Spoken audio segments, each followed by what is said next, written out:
नमस्कार. 2024च्या विधानसभेचं बिगुल वाजलेलं आहे. आज आपण पोहोचलो आहे चांदवड मतदारसंघामध्ये. आपल्या समवेत जोडले गेलेले आहे ज्यांना शेतकरी पुत्र म्हणतात, कृतिशीलता कार्यतत्परता ज्यांच्या हृदयामध्ये ठाईठाई भरलेली आहे, अशा चांदवड तालुक्याचे भूमिपुत्र आदरणीय गणेश भाऊ निंबाळकर आपलं फायनल पॉइंट मध्ये खूप सरसे स्वागत असेल. गेल्या चांदवड तालुक्याचा देवळा तालुक्याचा ज्या प्रकारे आम्ही जनसंवादातून जनतेचा कौल घेतला, त्या अनुषंगानं आपल्याला अनेक लोकांचे आम्हालाही फोन आले असतील की गणेश भाऊ यांचं काय प्रतिक्रिया आपण जाणून घ्यावी. पहिला प्रश्न तुम्हाला फायनल पॉइंटच्या वतीने असेल, जर जनमतातून आपण चांदवड मतदारसंघाचे जर आमदार झाले तर आपलं संपूर्ण विजन काय असेल? दृष्टिकोनातनं जेव्हा चांदवडकडे एक दृष्टिक्षेप आपण टाकतो, हा कोरडवाहू तालुका आहे आणि या कोरडवाहू तालुक्यामध्ये सगळ्यांचा मुख्य व्यवसाय हा शेती आहे. सगळ्याच शेतकऱ्यांच्यावरती गावखेड्यातल्या शेतमजूर अवलंबून आहे. मग त्या शेतमजुराची जात जर कुठली असेल तर ती जात आहे त्याचं रोज कष्ट करून रोजचं रोज हातातोंडाची गाठ घालणं ही त्याची जात आहे. शेतकऱ्याची आणि शेतमजुराची वेगळी अवस्था नाही आहे. जेव्हा आपण देशाच्या दृष्टिकोनातून बघतो तर त्या नियोजन आयोगाच्या नीती आयोगाच्या बैठकांमध्ये वाचतो, शिक्षण क्षेत्र अमुक असलं पाहिजे, कृषी क्षेत्र असं असलं पाहिजे, परराष्ट्र धोरण असं असलं पाहिजे, अर्थ धोरण असं असलं पाहिजे. आणि त्या सगळ्या प्रकरणामधून जेव्हा गाव तपासायला निघतो, या धोरणामध्ये आमच्या शेवटच्या माणसाला गृहीतच धरून घेतलंय का त्यासाठी हे असं असं केलं पाहिजे. मग यांची नीती काय सांगते का शहरातली महागाई वाढू नये म्हणून आपल्याला काही त्या ठिकाणी बाजार स्थिर ठेवायचे आहे आणि मग मूल्य स्थिरीकरण नावाचं त्यांचं धोरण शेतकऱ्याच्या पिकाचं मूल्य स्थिर करण्यासाठीच एकंदरीत वापरल्या जातं. हे आम्हाला या व्यवस्थेला पटवून सांगायचंय. आता तुम्ही बघा ना, इथं जर तुम्ही बघितलं तर हा कांदा उत्पादक प्रदेश आहे, हा द्राक्ष उत्पादक प्रदेश आहे, हा टोमॅटो उत्पादक प्रदेश आहे, हा प्रदेश आहे सोया मकाचा प्रदेश आहे. एवढ्या बहुरंगी पिकांचं उत्पादन घेणाऱ्या या तालुक्यामध्ये या पिकांच्या संदर्भानं किती मोठं राजकारण केलं जातंय. पहिल्यांदा त्या राजकारणाला शेतकऱ्यांनी समजून घेतलं आणि 11 खासदार, जरी दिंडोरी लोकसभा मतदारसंघातलं खासदारपद गाजलं, दिंडोरी लोकसभाच्या त्या माजी मंत्री आदरणीय सौभाग्यवती भारतीताई पवार पडल्या, पण त्याच सोबत 11 लोकसभा मतदारसंघातले खासदार पडणं म्हणजे शेतकऱ्यानं पिकावर वैचारिक अर्थानं आमच्या पिकाचं नुकसान केलं म्हणून आम्ही तुमच्या विरोधात आहोत आणि तो दावा ठोकला आणि तो यशस्वी झाला. त्यामुळे कोण पडलं कोण जिंकलं हे नाही महत्वाचं. पहिल्यांदा शेतकऱ्याचा कांदा जिंकला. कांदा जिंकला हा का? जर तुम्ही कांद्याला शहरी मतदाराचं साधन म्हणून फेमस केलं असेल तर शेतकऱ्याच्या जगण्याचं साधन आहे आणि ते जगण्याचं साधन आम्ही पटलावर मांडण्यासाठी त्याला फेमस करू या दृष्टिकोनातून आम्ही पुढे गेलो. दृष्टिकोन काय असायला पाहिजे? गावखेड्यातलं शिक्षण उत्तम असलं पाहिजे, पुण्याच्या बरोबरीचं असलं पाहिजे. गावखेड्यातलं शिक्षण, दवाखाना हे सगळं आम्हाला मुंबई पुण्याच्या दृष्टीनं मिळालं पाहिजे. 75 वर्ष झाले या प्रोसेसला, पण झालं काय माहितीये का? कुठंच नाही. पुण्याची आमची बरोबरीच होत नाही. खेड्याकडे चला हा संदेश सगळे विसरून गेले. शहरातल्या गर्दीमध्ये आमच्या गावखेड्यातल्या विखुरलेल्या या सगळ्या प्रदेशाचं दुर्लक्ष या सरकारच्या धोरणात आहे. ते मांडण्यासाठी आम्हाला एकदा या अधिवेशनाचं पटल वापरायचं आहे आणि त्या जीएसटी मध्ये आम्ही किती पैसे होतो ते सांगायचंय. एवढं कर आम्ही भरून सुद्धा करदात्याच्या चौकटीतही नाही आणि करदात्याच्या चौकटीत नसून आम्हाला सुरक्षा सुद्धा नाही. हे सगळं प्रकरण आम्हाला मांडायचे. जलसिंचनाचे सगळ्यात महत्वाचे प्रकरण आहे, जे लोकात बोलून बोलून त्याचा भात केला, म्हणजे ते किळीस यायला लागली लोकांना. जलसिंचनाच्या प्रोजेक्टवर बोलायला गेलं का असं वाटतं हा खोटारडा आहे. एकदा संधी मिळाली ना, गोदावरीच्या समृद्ध खोऱ्यात हा वंचित प्रदेश कोरडा आहे. तुम्ही त्याला समृद्ध म्हणताना मग आम्ही गोदावरीचं हायराईज स्टेशन आहोत, उंचावरचं स्टेशन आहोत. आम्हाला समृद्ध हे तुम्ही लिहून ठेवलं, पण आमच्या पाण्याचा प्रश्न तुमच्या कोणत्या लेखणीनं सुटेल ती लेखणी पुढे येऊ द्या, नाहीतर आमच्यासाठी स्पेशल झोन या ठिकाणी जाहीर करा. हा कोरडवाहू प्रदेशासाठी योग्य पद्धतीची उपचार योजना तुम्हाला आणावी लागेल. यासाठी या दृष्टिकोनातून आम्ही या निवडणुकीकडे बघतो. अजूनही बरंच काही आहे, पण वेळेअभावी तुम्हाला किती बोलायचे तुम्ही सांगून द्या. वेळेअभावी काही गोष्टी जनतेच्या मनातले जे भाऊ प्रश्न असतील तेच आम्ही तुम्हाला विचारतोय. चांदवड तालुक्यावर सदैव दुष्काळाचं सावट आहे, अगदी बरोबर. त्याचप्रमाणे ज्या प्रकारच्या जलसिंचनाच्या बाबतीत आपण बोलले, तसंच आम्ही बघितलं की ही क्रीडांची पण भूमी आहे. इथं चांगल्या प्रकारचे आम्हाला युवक असतील. आता तुमची माझ्या अंदाजे प्रहार याच्यातून बॅट ही निशाणी आहे जनशक्ती पक्षाकडून आणि तो योगायोगच आलेला आहे. तर इथंही क्रिकेटर आम्ही बघितले, काही धावपट्टू बघितले, पोलीस भरती असेल हे असेल. तर क्रीडा संकुल व्हावा यासाठी आपली काय भूमिका असेल भविष्यात? पण झाले तर मी कालच माझ्या मते शेवटचं पुरीमध्ये बोललो. हा का हो त्या MIMच्या खासदारांनी विचारलेला प्रश्न कोणालाच आठवला का नाही? MIMच्या खासदारांनी काय प्रश्न विचारला? ऑलिम्पिकमध्ये आपल्या भारताची पदकं मोजताना टीका करणं सोपं आहे, पण खरंच सांगा, शासनानं पायाभूत सुविधा या खेळांच्या दृष्टीनं उपस्थित करताना एक साधा फुटबॉल सुद्धा जिल्हा परिषदेच्या शाळेला दिलाय का? याचं आत्मपरीक्षण व्हायला नको? रिकाम्या सुविधांमध्ये शिक्षक अडकवून टाकले. शिक्षक काय करतोय बघितलं का तुम्ही? शिक्षक रोज काही ना काही लिहून रिपोर्ट करण्याच्या मागे लागलाय व्यवस्थेला. तो शिकवतोय का? त्या शिक्षकाचा दोष नाहीये, त्याला गुंतवून टाकलंय यांनी व्यवस्थेत. रोज रिपोर्ट करतोय. आम्ही आमच्या गावच्या शिक्षकांना विचारलं, का हो गुरुजी असं आहे तसं? नाही, आम्हाला रिपोर्ट फाईल करायचा आहे, वरती हेड ऑफिसला हा रिपोर्ट ऑनलाईन करायचा आहे. शिक्षक गुंतवून टाकलाय, त्याचं लक्षच नाही. तोच जर एवढा टेन्स नेचरमध्ये काम करत असेल, एवढा तणावग्रस्त परिस्थितीत काम करत असेल, विद्यार्थी घडणार कसा? आज तो टीचरच त्या ठिकाणी टेन्स आहे, तर या फॅसिलिटीवर तो बोलणार कसा? त्याला कळायला पाहिजे का फुटबॉल खेळणारा खेळाडू कुठे आहे. त्याच्यासाठी एक सेंट्रलाइज अकॅडमी स्वतःची सरकारच्या पैशात नाही तो उभी असली पाहिजे. त्याच्यासाठी एक जिम्नॅशियम असलेलं जे ते ऑर्गनायझेशन आहे, जसं मुंबईत काम करतच नाही जिम्नॅशियम, बरोबर, त्यांचे जिमखाने असतात, तसं एक तालुक्याचं का नसावं? सध्या हल्ली 2-3 तालुक्याचं का असे ना, सुरुवात करायला काय हरकत आहे की तिथला असलेला गुणवत्ताधारक खेळाडू तिथं जाऊन कसब दाखवलं पाहिजे. तो त्या ठिकाणी कुस्तीचं कसब दाखवू शकतो, कबड्डीचं कसब दाखवू शकतो, तो त्या ठिकाणी नेमबाजीचं. आपला आदिवासी बांधव प्रचंड कॉन्सन्ट्रेटेड आहे हो. चालता चालता अचूक वेध घेण्याची क्षमता आदिवासी बांधवाच्या नजरेत आहे. पण त्या आदिवासी बांधवाला मुख्य प्रवाहात घ्या ना. त्याला फक्त मतदानाच्या दिवशी अमुक पाकिट घेण्याचा वर्ग करून टाकलाय. त्याला मुख्य प्रवाहात घेण्यासाठी त्याला जिल्हा परिषदला शाळेतला खरा लाभार्थी आता तोच राहिलेला आहे. त्याला मुख्य प्रवाहात घेण्यासाठी अकॅडमी असावी. क्रिकेट पासून तर कबड्डी पर्यंत सगळ्याच गोष्टींची त्या संदर्भात भूमिका असली पाहिजे. तो खेळाडू तिथं आयडेंटिफाय झाला पाहिजे, तो पुढे चाचणी परीक्षेला गेला पाहिजे, तो पात्रता परीक्षेत त्या ठिकाणी यशस्वी झाला तर ऑलिम्पिकची पदकंही वाढतील, देशाचा सन्मानही वाढेल आणि गावखेड्यापर्यंत एक साक्षरता पोहोचेल, गावखेड्यापर्यंत एक स्पर्धा पोहोचेल जी निकोप अर्थानं चांगली होण्याच्या दृष्टीनं लोकप्रतिनिधी पावलं टाकू शकतो. आता अगदी पुढचा महत्वाचा प्रश्न, प्रहार संघटनेची आपण उमेदवारी करत आहात, बरोबर. शेती हा आपला मुख्य प्रश्न घेऊन आपण उतरले आहात, बरोबर. तर शेतीचा हमी भाव यासाठी जनमतातून जर आपण आमदार झाले तर यासाठी काय विशेष उपाययोजना असतील? काही सरकारी योजना आहे ज्या आपल्या वृद्ध लोकांपर्यंत आपण पोहोचवणार का? ह्या बाबतीत आपली भूमिका काय असेल? मी आता भाषण करताना सांगितलं, एकदा चिंचोल्याला मुक्काम ठोकला पाहिजे आणि सांगितलं पाहिजे सवंगड्यांना, जरा बाजूला होऊ द्या, मला शेवटच्या घरातला त्या माणसाचं काय चाललंय एकदा पाहायचं आहे. हा जॉब आहे, हा पूर्ण तो माणूस त्या जॉबमध्ये असला पाहिजे.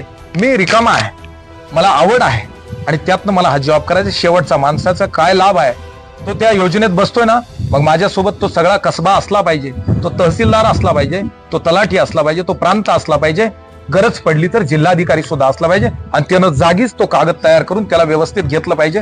या दृष्टीने काम करू. बच्चूभाऊंनी करून दाखवलं. राहुटी सारख्या योजना गावात राहिले, मुक्कामाला राहिले, लोकांच्या वेदना जाणून घेतल्या.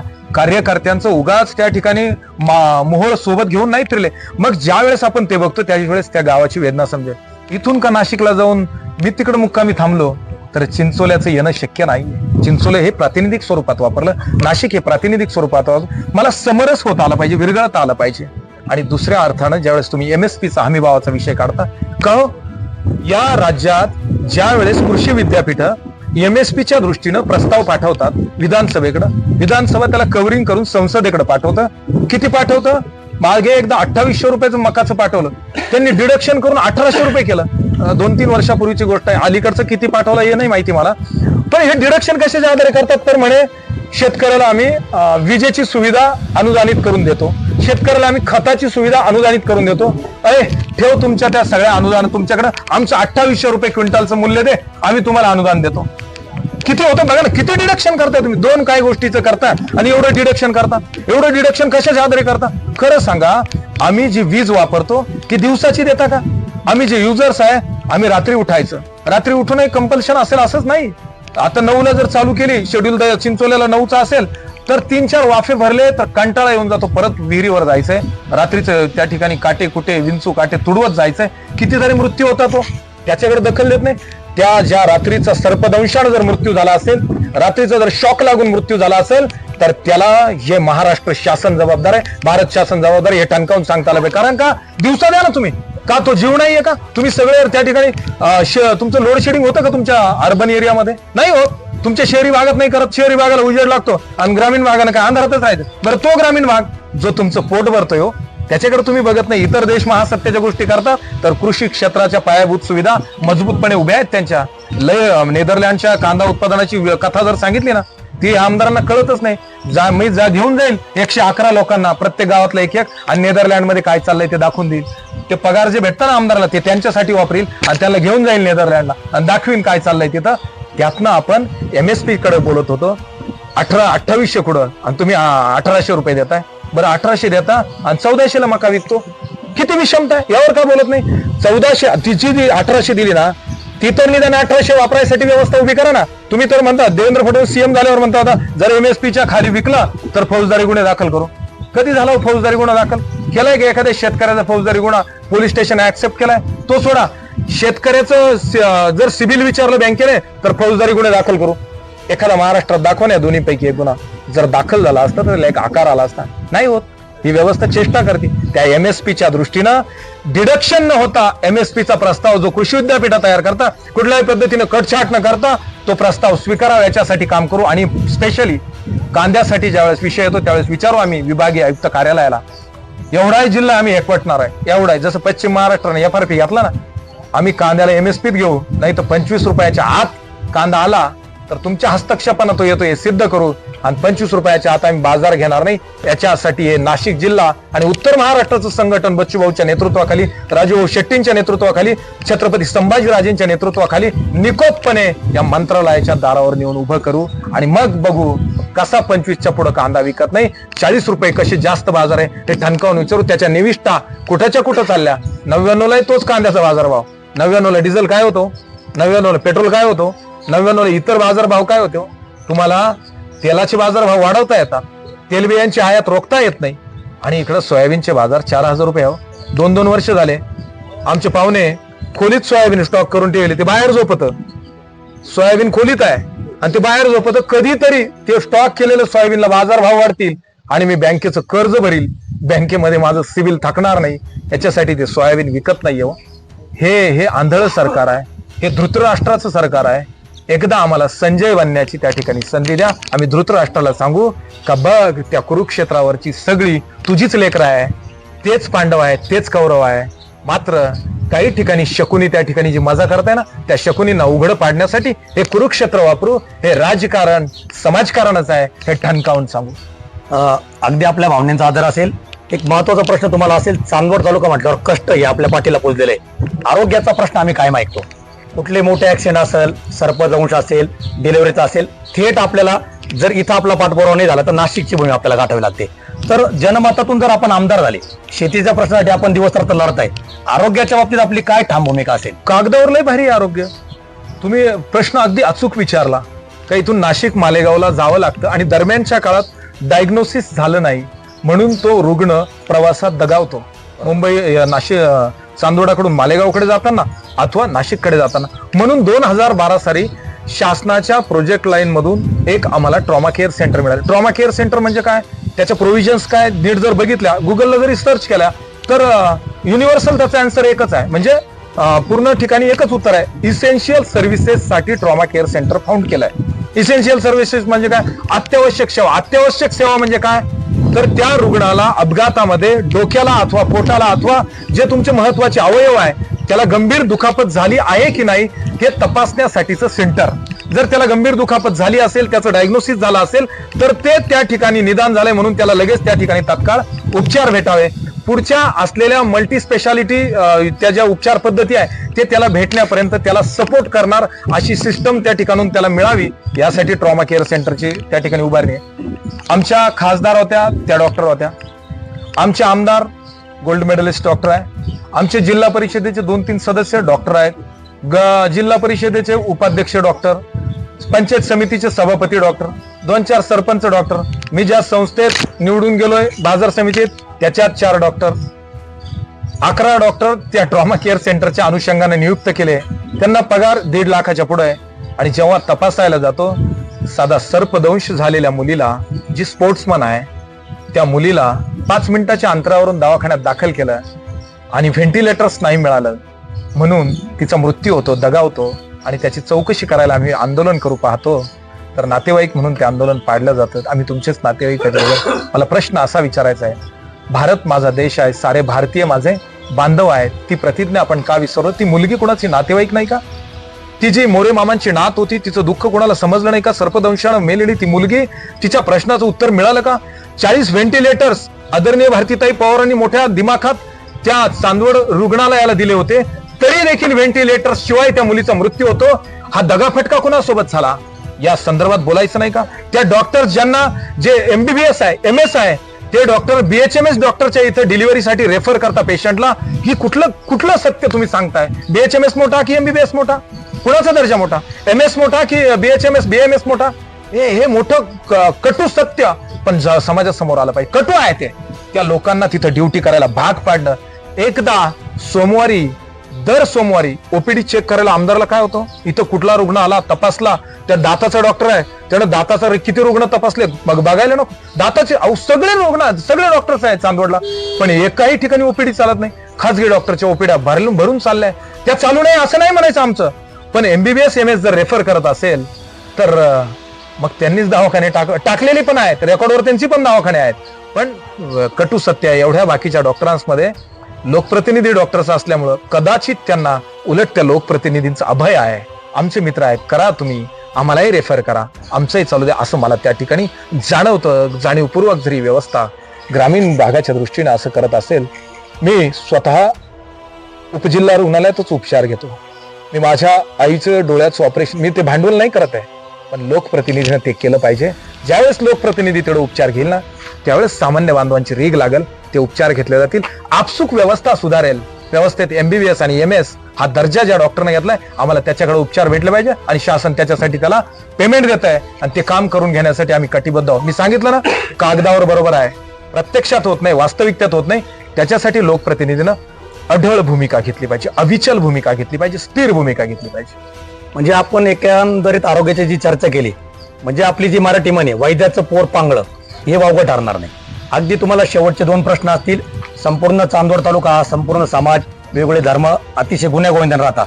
आरक्षणाच्या बाबतीत आपलं काय मत असेल? आणि दुसरा प्रश्न, आपले प्रतिस्पर्धी ज्यांना 3 पक्षांची तुम्हाला 3 पक्षांची ताकद आहे, का अपक्ष आहे? आरक्षण, प्रतिस्पर्धा, या 2 मुद्द्याकडे आपण कसं बघतात? हे लक्षात घ्या, ज्यावेळेस पूर्ण राज्यघटनेचा आरक्षणाच्या दृष्टीनं आपण विचार करतो, जरांगे पाटलांनी उभं केलेलं आंदोलन सामान्यांच्या दृष्टीने अतिशय महत्वाचं आहे. मला त्या आरक्षणापेक्षाही सगळ्यात जास्त कौतुक कशाचं वाटतं? मी ते मुंबईच्या आंदोलनात त्यांच्या सहभागी झालो, मी तिथं बोललो होतो, अरे ज्यांनी रक्षण केलंय त्या छत्रपतींचा हा वर्ग आहे. आरक्षण काय चीज आहे? पण आरक्षण त्या शेवटच्या माणसापर्यंत जर शिक्षणाच्या दृष्टीने मिळालं, त्याला व्यवसाय नोकरीच्या दृष्टीने मिळालं तर फार उत्तम आहे आणि त्याची बाजू आम्ही राखतोच. फक्त सगळ्यात जास्त आनंद का झाला माहिती? लहानातल्या लहान माणसानं त्याच्या भूमिकेवर कटिबद्ध आणि प्रामाणिक राहिल्यामुळे ही व्यवस्था ग्राउंडवर आली, याचा मला सगळ्यात जास्त आनंद आहे. ही व्यवस्था ग्राउंडवर आणण्यासाठी हा मुद्दा पुढे आला पाहिजे. जरांगे पाटलांनी कृषीचा मुद्दा जर हातात घेतला तर सगळ्यात जास्त आनंद आम्हाला होईल, कारण आज जे पाठबळ त्यांना मिळतं ते कृषीच्या मुद्द्यात मिळालं. आरक्षणही महत्वाचंच आहे, आरक्षणानं त्या मुलाला शिकायचं आहे आणि त्याला आरक्षण करायचं आहे. पण जर कृषीच्या संदर्भात काही भूमिका घेतल्या गेल्या, MSP प्रॉपर लागू झाली, त्या कृषी क्षेत्राला संरक्षित एक अर्थार्जन लाभलं, तर त्याच दिवशी तो मनुष्य अर्थशास्त्राच्या दृष्टीनं निपुण होणार आहे. त्यासाठी शेतीशास्त्राकडे सुद्धा जरांगे पाटलांची शक्ती लागली पाहिजे. आणि दुसरी गोष्ट तुम्ही आम्हाला विचारली का बुवा, हे जे प्रतिस्पर्धी आहेत यांचं आणि सगळं, हे 6 महिन्यात निवडणूक उभी केली यांनी. आम्ही जवळपास 23 वर्षापासून या क्षेत्रात आहोत. कोणाला वाटत असेल गणेश निंबाळकर आला आणि निवडणुकीत उभा राहिला, आम्हाला दुसऱ्या पक्षाची कास धरता आली असती, पण कुणीतरी म्हणतं हा एकटा निवडून जाऊन काय करणार आहे? आता हे डझनावर निवडून गेले, प्रश्न का तसेच आहे मग? पण जेव्हा बच्चू भाऊंकडे बघतो, 7 लघुसिंचन प्रकल्प एका अपक्ष आमदारानं उभी करावीत, 600 किलोमीटरची पाणंद रस्ते उभी करावीत, गाव खेड्यामध्ये, त्या वाडी वस्तीमध्ये, त्या तांड्यामध्ये शुद्ध पिण्याच्या पाण्याचा पुरवठा करावा, ह्याच्याकडे आम्ही आकर्षित झालो. त्या बळावर, त्या नात्यावर आम्ही शेतकऱ्यांशी 12 वर्ष, ते 10 वर्ष पूर्वीचे राजकारणाचे आणि हे 12 वर्ष या चळवळीच्या राजकारणाचे समाजकारण केलं आम्ही. पण नाही, आम्ही समाजकारण शब्द लाडून लपणार नाही. होय, आम्ही सुद्धा राजकारणच करू पाहतोय, पण त्यातनं समाजकारण जन्माला घालतोय. त्या समाजकारणावरती निष्ठा ठेवून हे बांधव आमच्याशी जोडले गेले आहेत. उगाच नाही, गणेश निंबाळकरच्या निवडणुकीने ही हाईट घेतली आहे. किती हाईट घेतली आहे त्याचा पुरावा एक देतो. काल आमची क्लिप तोडून मोडून सोशल मीडियावर वापरताय. आम्ही गावखेड्याला काय आवाज देतो की बाबांनो तुम्ही गावा भावात एकोपा राहावा, पण त्याच्या आधी आम्ही एक पूर्वार्थ विचारतो त्यांना का बुवा तुम्ही फोडाल का मुस्कट, तुमच्या स्वतःच्या भावाचं फोडाल का तुमच्या मित्राचं मुस्कट. तेवढंच त्यांनी क्रॉप करून पाडलं. जेव्हा लोक हा म्हणतात त्यावेळेस मी त्या उत्तरार्धात असं म्हणतो, असं नका करू. तुमच्या गावापेक्षा आणि भावापेक्षा गणेश निंबाळकर महत्वाचा आहे. गाव खेड्यातला एकोपा हे ते खरंच सुख आहे. तिथूनच विकासाला सुरुवात होत आहे. आमची ही क्लिप का तोडावीशी वाटली साहेब यांना? या क्लिप तोडायचं कारण एकच आहे की आम्ही एक हाईट गाठली आहे. खूप केलं यांनी आमच्यासाठी, प्रचंड आरोप केले, घायल करण्याचा प्रयत्न केला, पण त्यांना काय माहित आम्ही अंतरंगात दृढ आहोत, आमच्या विचाराशी एकनिष्ठ आहोत, आम्ही आमच्या बांधवांशी एकनिष्ठ आहोत. जर आम्हाला तुटायचंच असतं तर आम्ही तुमच्याच संघ असतो कधीच, आणि होतो ना कधी 10 वर्ष संघ होतो ना. किमान त्या असलेल्या पॉम्पलेट वाटणारा हा कार्यकर्ता आज भूमिका घेऊन उठलाय, तर पॉम्पलेट वाटण्याचं कसब त्यांच्यासाठी वापरलंय एवढं तर लक्षात ठेवायला पाहिजे होतं. कोणीतरी आमची लायकी पण काढली. याची लायकी आहे का? याचा कुवत आहे का? आता माझ्यासारख्याची लायकी 3 लाख लोकांची आहे. मग ते 3 लाख लोक ठरवतील ना माझी लायकी काय आणि कुणाची लायकी काय. परत एकदा सांगतो, अपक्ष पक्ष हे लोकांच्या डोक्यात नाहीये, लोकांच्या डोक्यात कर्तृत्व आहे. आम्ही आमच्या असल्या 12 वर्षाच्या कर्तृत्वाच्या आधारे आम्ही लोकांच्या समोर हा दावा ठोकलाय की ही भूमिका लोकांची. आणि लोकांना वाटतंय, गावखेड्यातल्या प्रत्येकाला वाटतंय गणेश निंबाळकर हे महत्वाचं नाहीये, हे आमदार की आम्ही लढतोय असा भास लोकांना होत आहे. अहो आदिवासी बांधवांना वाटतंय की ही निवडणूक आम्ही लढतोय असा भास त्यांना होत आहे. सोल्जर्सला कितीतरी सोल्जर्सचे फोन आले मला की आम्ही पहिल्यांदा पोस्टल मतदान करताना, तालुक्यातलं मतदान करताना एवढा इंटरेस्टने मतदान करतोय. टोटल पोस्टल मतदान सोल्जरचं तुम्हाला असेल हे ऐकून सगळ्यात जास्त आनंद मला वाटला की माझा जवान किसानाच्या सोबत आल्यावर जय जवान जय किसान हे खऱ्या अर्थानं आम्ही शब्द जगू शकतो. बस. आरोप राजकारण म्हटल्यावर आरोप प्रत्यारोप यांच्या फेऱ्या झाडल्याच गेणार आहे. ज्या प्रकारे प्रार जनशक्ती या पक्षाकडून गणेश भाऊंची जी निशाणी बॅट आहे, बघूया 2024चं निवडणूक अवघ्या 10-12 दिवसावर येऊन ठेपलेला आहे.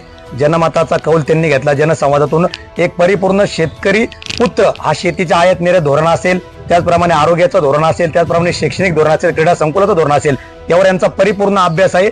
गणेश निंबाळकर हे स्वतः आमदार होणं म्हणजे प्रत्येक चांदोर तालुक्यातला प्रत्येक व्यक्ती चांदोर होणं ही भावना त्यांनी बाळगलेली आहे. आरोप प्रत्यारोप चालत असतील. एक अतिशय व्यस्त दौऱ्यामध्ये फायनल पॉइंट या चॅनलला त्यांनी युट्यूबच्या चॅनलला मान दिला, आपला बहुमूल्य वेळ दिला. आपल्या सर्व राजकीय प्रवासाला खूप खूप आमच्याकडून हार्दिक शुभेच्छा. धन्यवाद. फायनल पॉइंट नाही, आम्हाला फायनल का होईना समजलं, त्याबद्दल धन्यवाद. थँक्यू. पॉइंटच्या या व्हिडिओद्वारे, या चॅनलद्वारे मी सर्व शेतकरी, शेतमजूर, आदिवासी, दिव्यांग, दुर्लक्षित, वंचित सर्वच शेवटच्या घटकाला आव्हान करतो, ही लढाई तुमची आहे. तुमच्या सहभागाने या लढाईला एक उंची प्राप्त झाली आहे. ती उंची इतकी प्राप्त झाली आहे की तुम्हा सर्वांना आमदार झाल्याचा आभास होतोय. मी हवेत आहे असं त्याचा अर्थ नाही, तुम्ही हवेत आहात असा त्याचा अर्थ नाही. मात्र गाफील न राहता शेवटच्या 20 तारखेच्या शेवटच्या तासापर्यंत या ठिकाणी आपल्याला निवडणुकीचं कसब दाखवून द्यायचंय. आपलं मतदान बॅट या निशाणी समोरच गेलं पाहिजे आणि त्याचा नंबर आहे 4 नंबरचं बटन आहे. हा काही ठिकाणी फोन येत आहेत की बॅनर लागले नाहीत. आम्ही जेव्हा बॅनरवाल्याला फोन करतो बॅनर लागलाय, बॅनरवाल्याने जिओ टॅगिंगचा फोटो टाकलाय. आता बॅनरवाल्याने जर जिओ टॅगिंगचा फोटो टाकलाय तर बॅनर तिथं नाहीये, याचा अर्थ बॅनर सोबतही छेडखानी होती, जशी व्हिडिओ सोबत झाली. मित्रांनो, गावात बॅनर लागतोय, तो बॅनर कुठे जातोय मला माहित नाही, पण बॅनरवर ही निवडणूक जर होणार असेल तर 12 वर्ष काम केल्याचं बॅनर सुद्धा तुमच्या समोर ठेवलं पाहिजे. आम्ही तुमचे फोन उचलतो ना, आम्ही देवळ्यातले फोन उचलतो, चांदवडातले उचलतो, जळगावातलेही, नांदेडचेही. त्या फोन उचलण्याच्या प्रक्रियेतून तुमचं काम करण्याचा प्रयत्न करतो. 100% नसेल निदान निघालं त्या कामातलं, रिझल्ट नसेल मिळाला, पण 200% प्रयत्न आम्ही करतो. त्या 200% प्रयत्नाच्या आधारे आम्ही तुम्हाला विनंती करतो की हे प्रयत्न पडू देऊ नका. ही निवडणूक तुमची आहे, शेवटच्या माणसाची आहे. हे प्रतिबिंब जर हारलं तर आपण सगळे हारलो असा त्याचा अर्थ होतो. तुमच्या गावखेड्यातली, कसब्यातली, तुमच्या चांदवडच्या व्यापाऱ्याची, तुमच्या सगळ्याच भूमिका आम्ही त्या ठिकाणी मांडल्या. शेती आणि व्यापार याचं दृढ असलेलं नातं मांडलं, शेती आणि शेतमजुरी याचं दृढ नातं मांडलं. ते एकदा अधिकृतपणे या पटलावर मांडून आपल्याला तिथं विजयी होण्यासाठी येणाऱ्या 20 तारखेला 4 नंबरचं बटन दाबून बॅट या निशाणीला तुम्ही विजयी करावं हे आव्हान करतो आणि थांबतो. जय जवान जय किसान जय प्रहार. धन्यवाद.